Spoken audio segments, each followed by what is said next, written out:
orang yang lebih banyak melaksanakan perintah-perintah Allah dan yang paling banyak meninggalkan larang-larangan Allah, itu yang paling bertakwa. Baik itu perihal yang wajib-wajib ataupun perihal yang sunat. Yang paling banyak menjalankan perintah-perintah Allah, baik itu yang wajib-wajib atau sunat, dan yang paling banyak meninggalkan larang-larangan Allah, baik itu yang haram-haram atau sampai kepada yang makruh-makruh. Itu yang paling bertakwa. Catat di buku kita. Yang paling bertakwa itu adalah orang yang paling banyak menjalankan perintah-perintah Allah. Buka kurung, baik yang wajib-wajib sampai kepada yang sunnah. Tutup kurung. Alhamdulillah, mari kita lanjutkan kajian tafsir tadabbur ayat kita surat Al-Hujurat surat ke-49 dan masih di ayat yang ke-13. Kemarin kita baru saja membedah tentang An-Nas. Ya ayyuhan nas.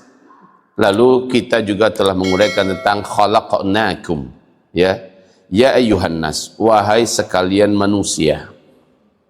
Tidak menyebutkan jin karena pemimpinnya adalah manusia. Dengan pemimpin yang dipanggil, maka yang dipimpin pun masuk dalam hitungan panggilan itu. Ya. Kemudian inna, kenapa pakai kalimat kami? Karena Allah Subhanahu wa taala ingin menunjukkan keagungan dirinya, dan juga Allah Subhanahu wa taala dengan pemakaian kalimat kami, Allah Subhanahu wa taala ingin memberitahukan kepada makhluknya, Allah melibatkan kaki tangannya dan bawahan-bawahannya dalam melakukan atau membuat sesuatu yang diceritakan oleh Allah Subhanahu wa taala. Menciptakan, contoh, kapan Allah menciptakan manusia?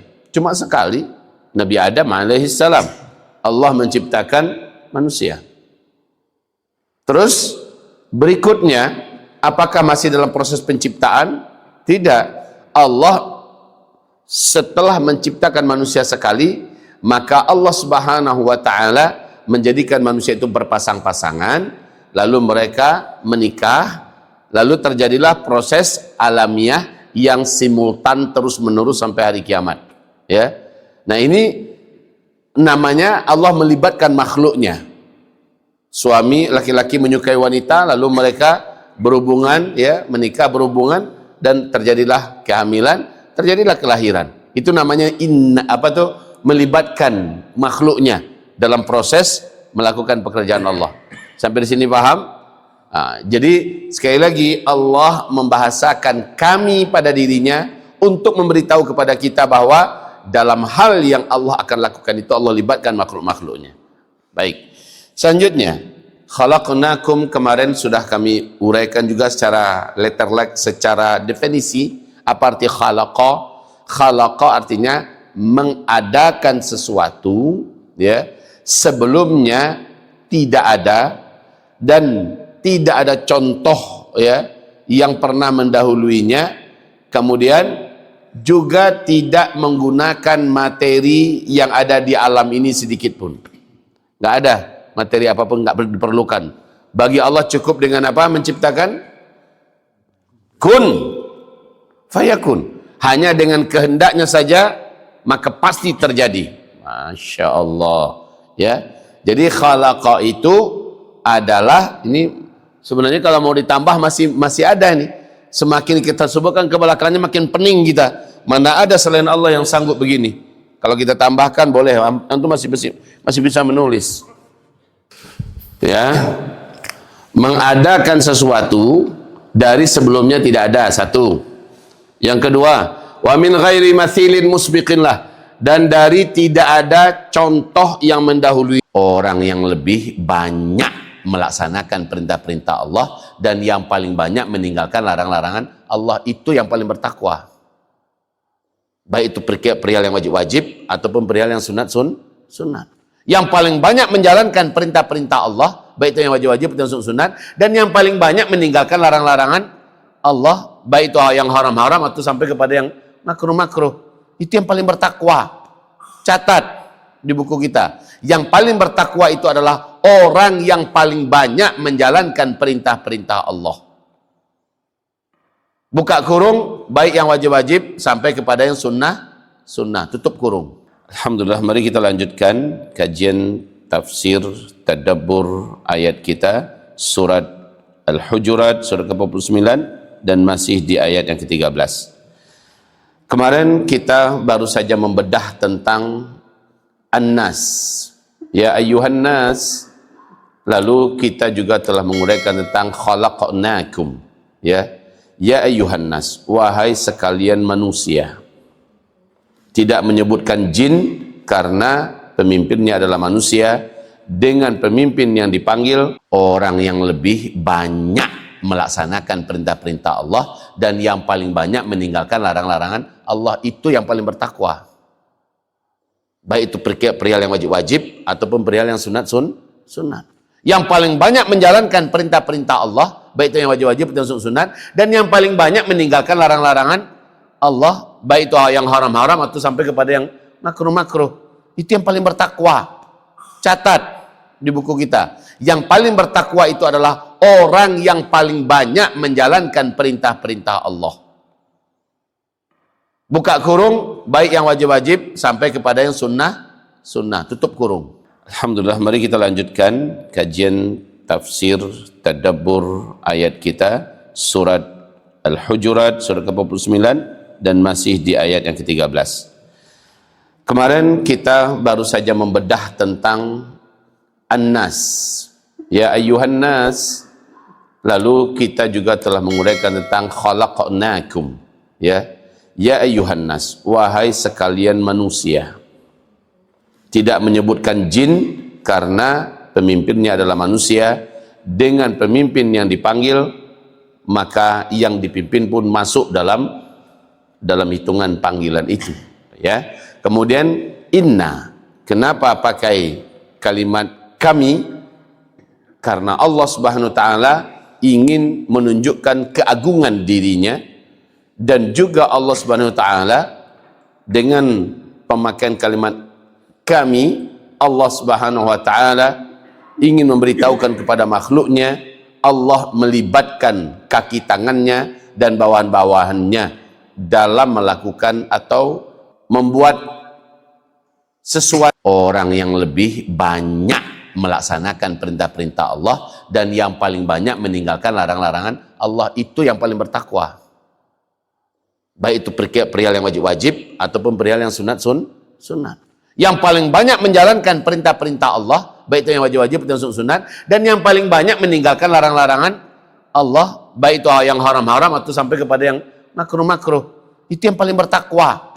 Catat di buku kita, yang paling bertakwa itu adalah orang yang paling banyak menjalankan perintah-perintah Allah. Buka kurung, baik yang wajib-wajib sampai kepada yang sunnah, tutup kurung. Alhamdulillah, mari kita lanjutkan kajian tafsir tadabbur ayat kita surat Al-Hujurat surat ke-49 dan masih di ayat yang ke-13. Kemarin kita baru saja membedah tentang An-Nas, ya ayyuhan nas. Lalu kita juga telah menguraikan tentang khalaqnakum, ya ayyuhan nas, wahai sekalian manusia.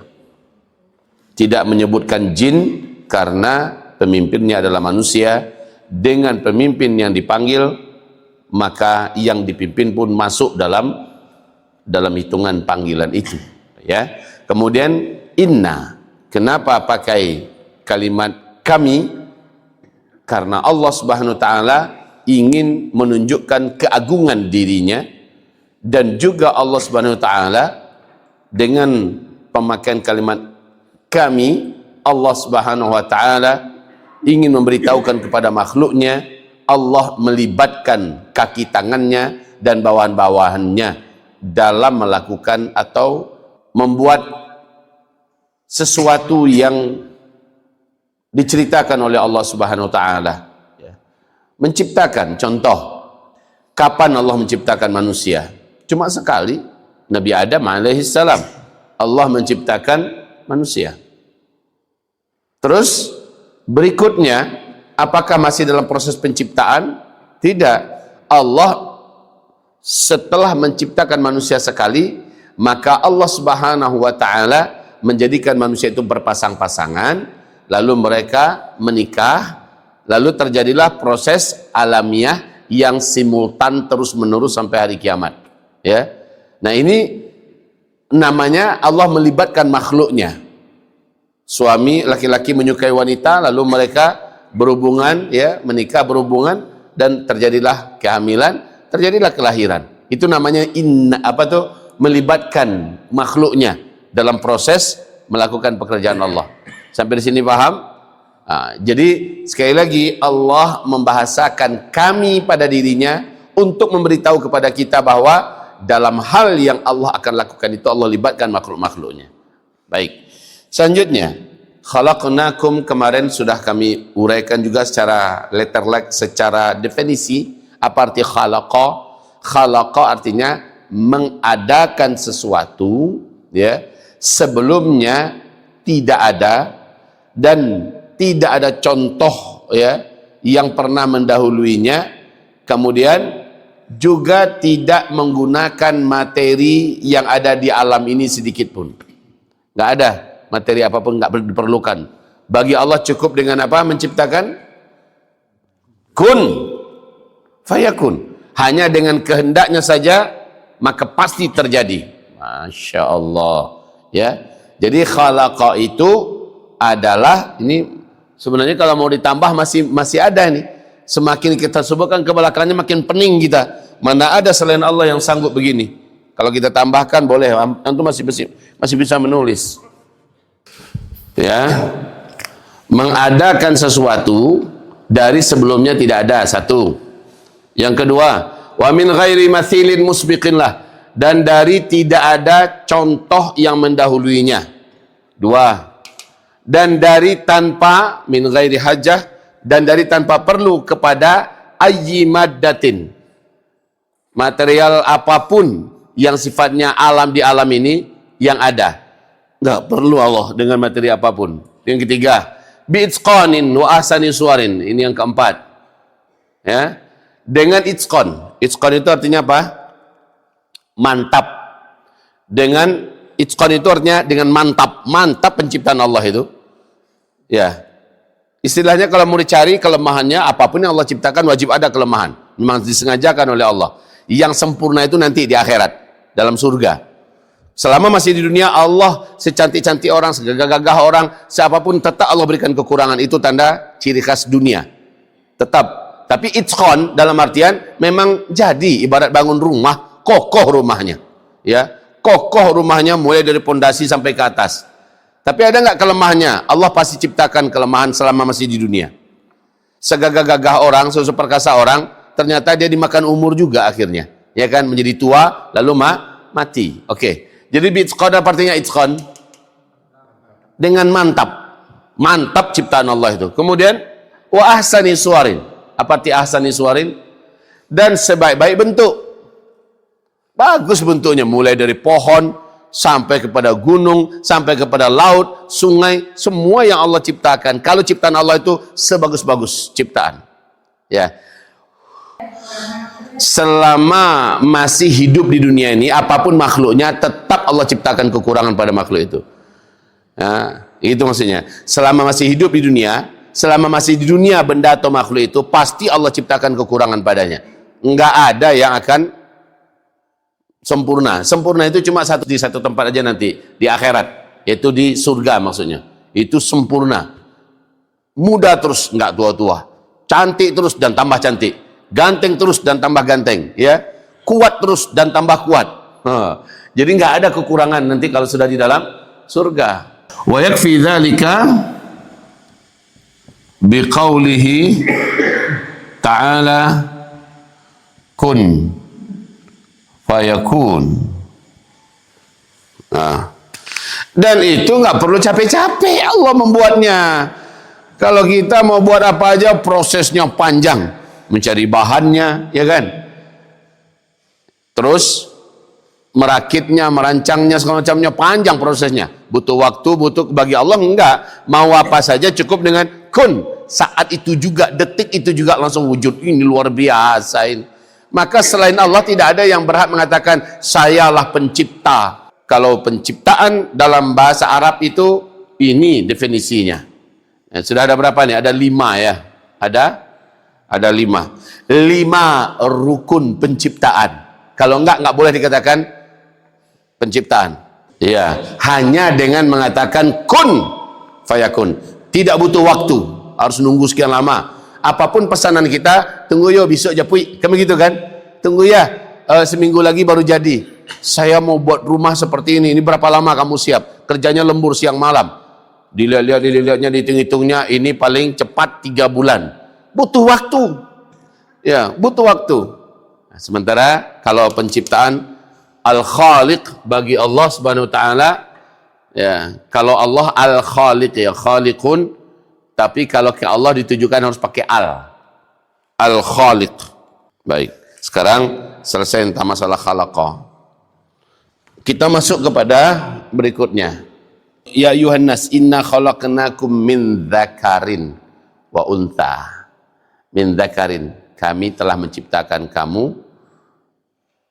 Kami menciptakan kamu terdiri dari laki-laki dan wanita. Dzakar. Maaf. Dzakar itu dipakai dalam bahasa Arab. Dzakar itu adalah untuk penis. Ya, untuk penis. Dan yang punya penis lah yang berhak dikatakan laki-laki. Adapun untha, arti untha itu enggak ada penis. Maka dikatakan untha. Ya. Untha itu kalau bahasa ininya, bahasa kita Indonesia betina. Karena tidak punya penis. Kami ciptakan kamu terdiri dari laki-laki dan wanita. Nggak usah diperdalam itu. Terus waja'alnakum. Nah, ini dia. Dan kami menjadikan kamu. Jadi begini. Kalau menciptakan sudah ada dia. Sekarang yang sudah ada itu dijadikan apa? Umpamanya, saya menciptakan enggak berhak mengatakan saya menciptakan ya. Begini, saya buat rumah yang ada rodanya. Di dalamnya bisa tiduran, bisa bawa barang-barang, tapi saya kasih roda. Itu saya jadikan apa? Itu saya buat itu dulu, lalu saya jadikan apa?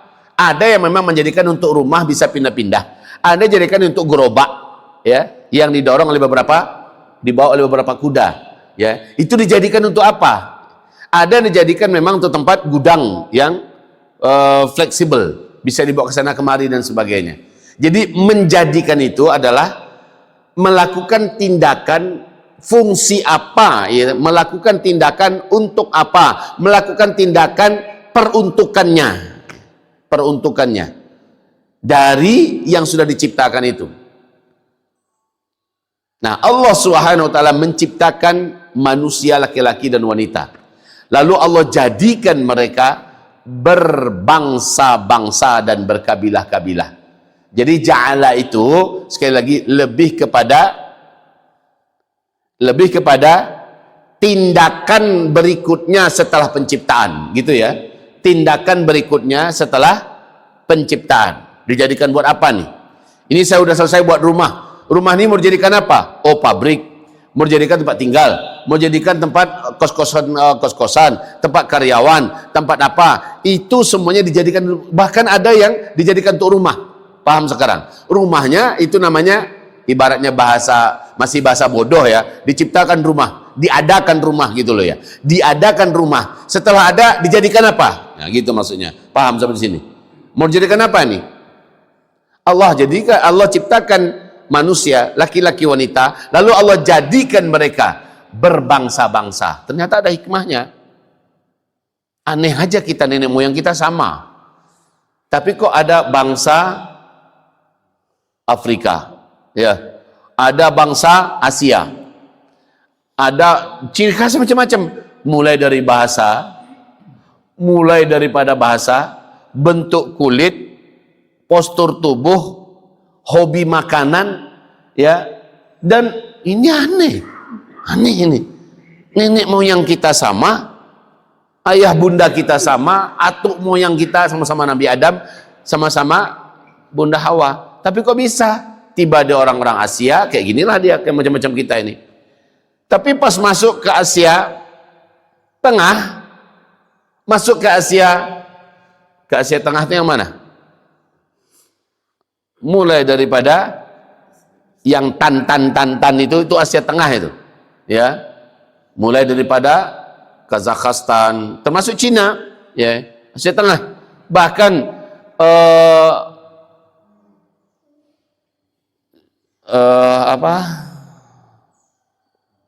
ya sudah, pokoknya Asia saja udah beda-beda kita gitulah. Asia saja sudah berbeda-beda.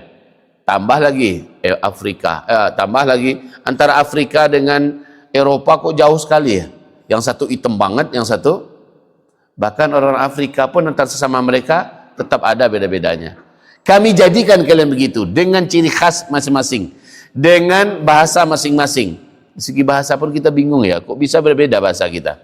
Ternyata bahasa Nabi Adam adalah bahasa Arab, bahasa Bunda Hawa adalah bahasa Arab, bahasa asli kita di surga nanti itu bahasa Arab. Jadi bahasa yang ada di Al-Quran ini bahasa asli makhluk ini. Bahasa asli makhluk itu adalah bahasa Al-Quran. Hadirin yang kami muliakan, syu'ubah, berbangsa-bangsa, wa qabailah. Di dalam setiap bangsa itu ada kabail. Di Indonesia ini paling pusing orang luar negeri mendengar. Sampai ribuan kabilah di Indonesia ini. Ribuan kabilah. Ya. Ratusan ribu kabilah.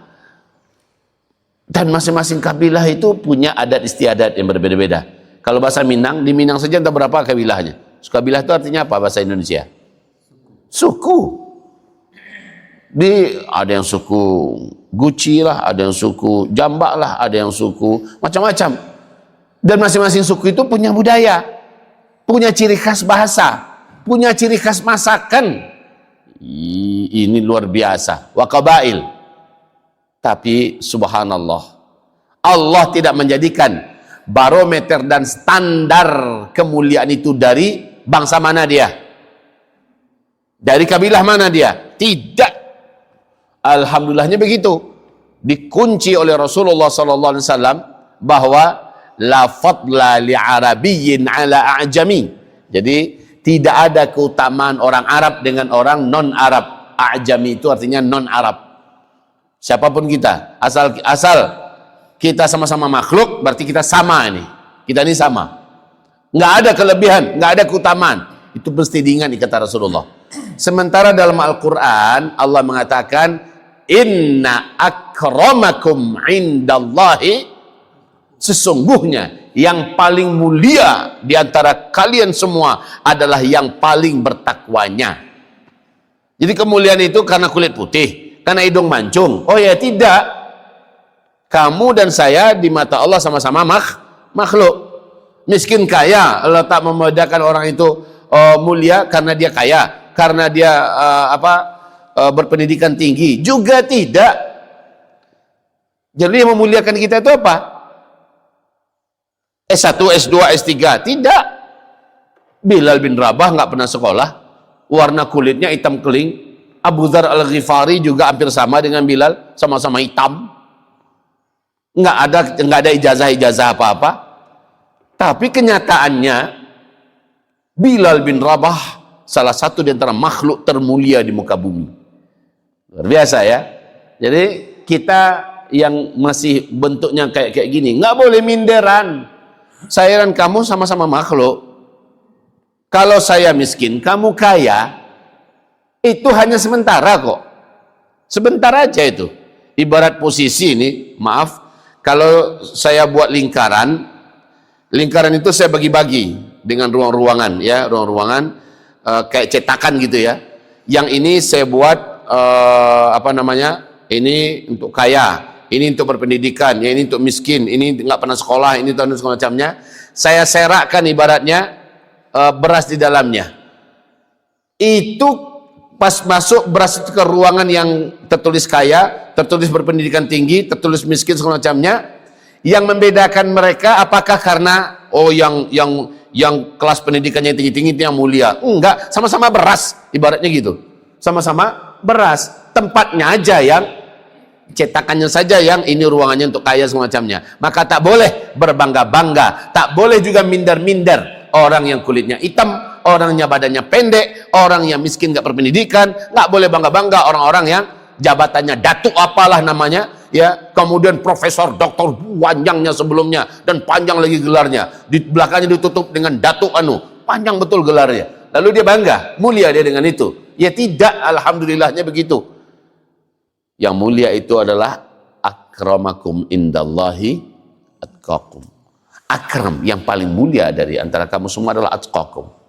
Coba Kang Erlan, atqakum itu yang paling bertakwa di antara kamu itu apa? Yang bisa kalian tangkap dari pengajian kita selama ini, sehingga dikatakan Allah yang paling mulia adalah yang paling bertakwa. Siapa yang maksud yang paling bertakwa? Nggak cukup itu, lebih dispesifikasi. Itu udah betul ya, jawabannya itu udah betul, tapi lebih dispesifikasikan. Orang yang lebih banyak melaksanakan perintah-perintah Allah dan yang paling banyak meninggalkan larang-larangan Allah, itu yang paling bertakwa. Baik itu perihal yang wajib-wajib ataupun perihal yang sunat. Yang paling banyak menjalankan perintah-perintah Allah, baik itu yang wajib-wajib atau sunat, dan yang paling banyak meninggalkan larang-larangan Allah, baik itu yang haram-haram atau sampai kepada yang makruh-makruh. Itu yang paling bertakwa. Catat di buku kita. Yang paling bertakwa itu adalah orang yang paling banyak menjalankan perintah-perintah Allah. Buka kurung, baik yang wajib-wajib sampai kepada yang sunnah, tutup kurung. Begitu. Ya, dikunci catatannya begitu.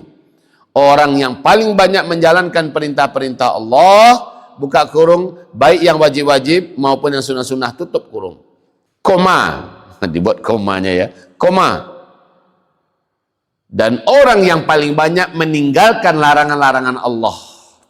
Dan orang yang meninggalkan, orang yang paling banyak ya, meninggalkan larangan Allah ada 1000. Ternyata dia sampai ke tingkat 910 dia sudah bisa tinggalkan. Ya. Orang yang paling banyak meninggalkan larang-larangan Allah, buka kurung, baik yang haram-haram sampai kepada yang makruh-makruh, tutup kurung, titik.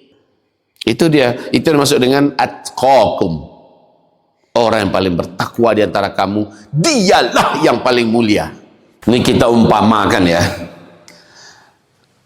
Perintah dan larangan Allah total jumlahnya ada 1000. 1000 ini dibagi 2. Ya, dibagi 2. 500 perintah, 500 larangan. Ibaratnya begitu.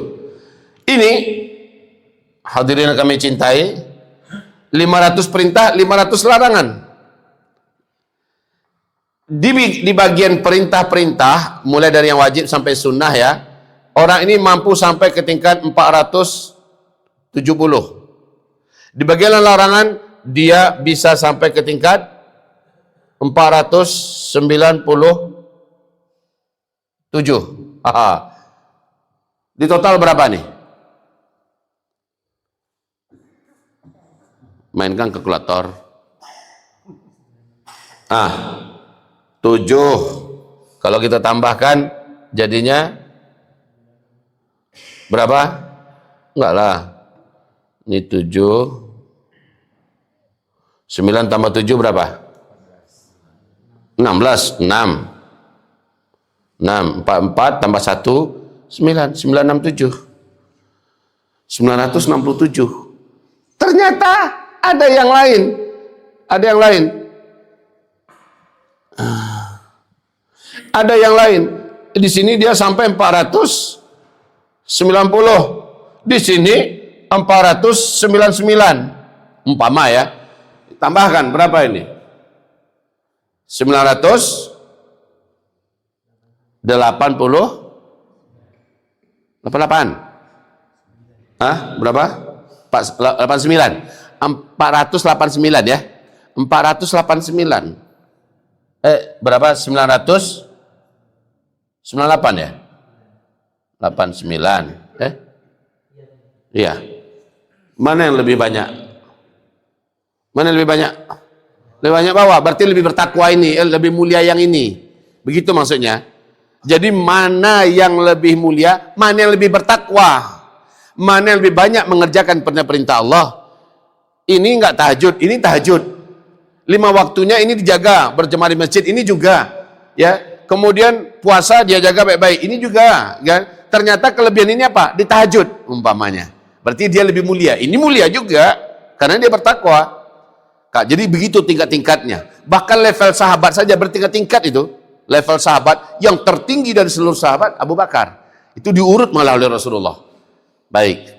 Jadi sekali lagi yang paling mulia bukan yang paling cakep, bukan yang paling cantik, bukan yang paling kaya, bukan yang paling berpangkat.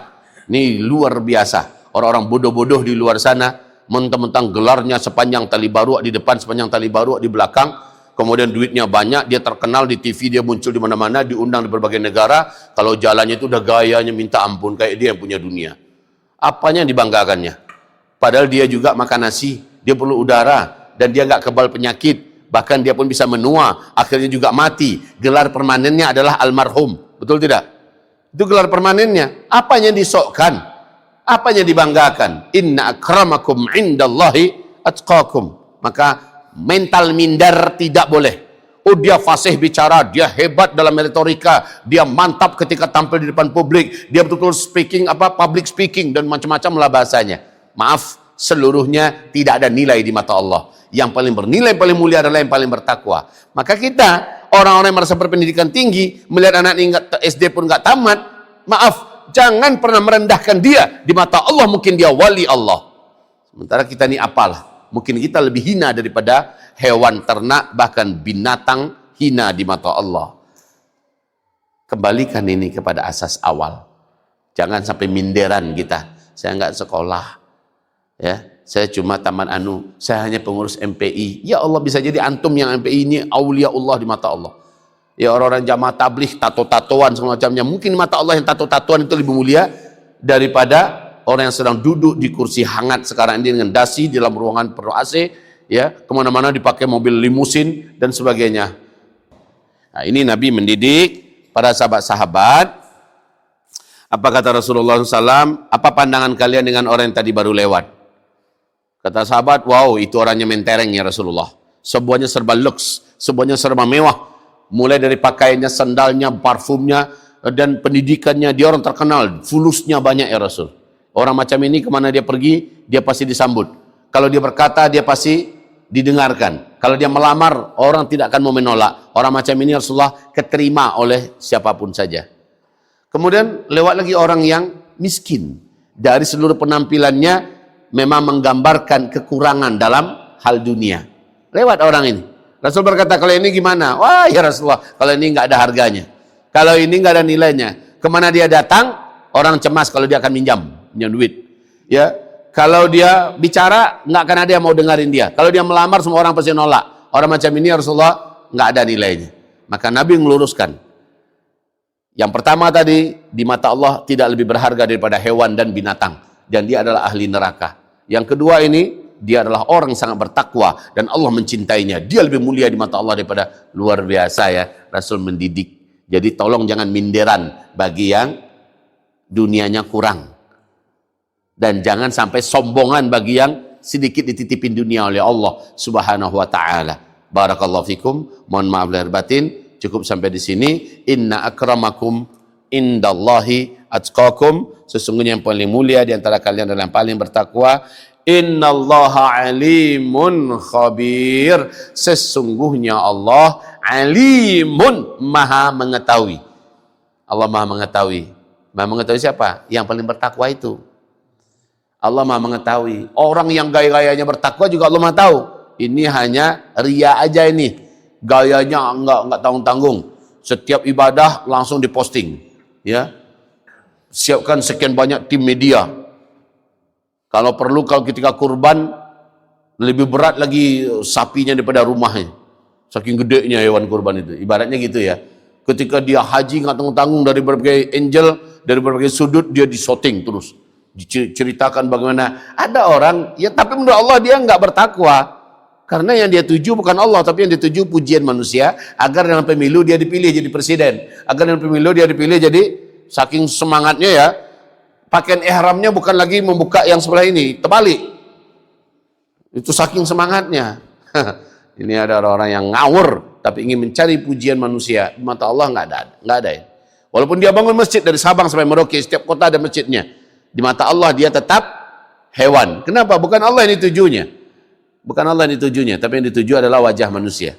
Makanya sebenarnya yang sedang dia sembah itu adalah manusia, yaitu pujian manusia, kekaguman manusia, dan sebagainya. Terusnya, baiklah, faham oleh kita sekarang. Jadi sekali lagi, jangan kita minderan, jangan kita banggaan.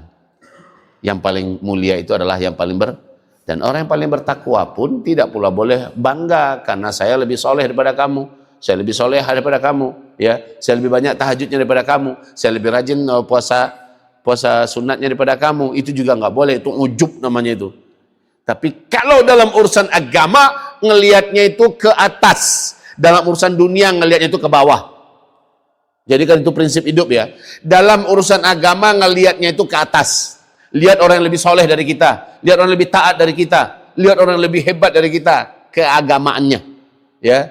Dalam urusan dunia lihat ke bawah, masih banyak orang-orang yang lebih payah daripada kita.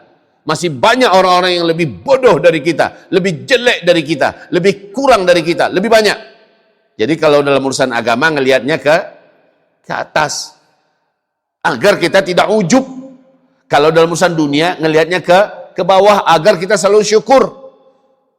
Ya, kenapa kita harus ngelihat ke atas dalam urusan agama? Agar kita tidak ujub, bangga dengan diri. Kenapa kita dalam urusan dunia ngelihatnya ke bawah? Agar kita selalu bersyukur, gitu ya. Baik, barakallahu fikum. Kita tutup dengan kafaratul majlis. Astaghfirullah. Subhanakallahumma wa bihamdika asyhadu an la ilaha illa anta astaghfiruka wa atubu ilaika walhamdulillahi rabbil alamin billahi taufiq wal hidayah wassalamu alaikum warahmatullahi wabarakatuh.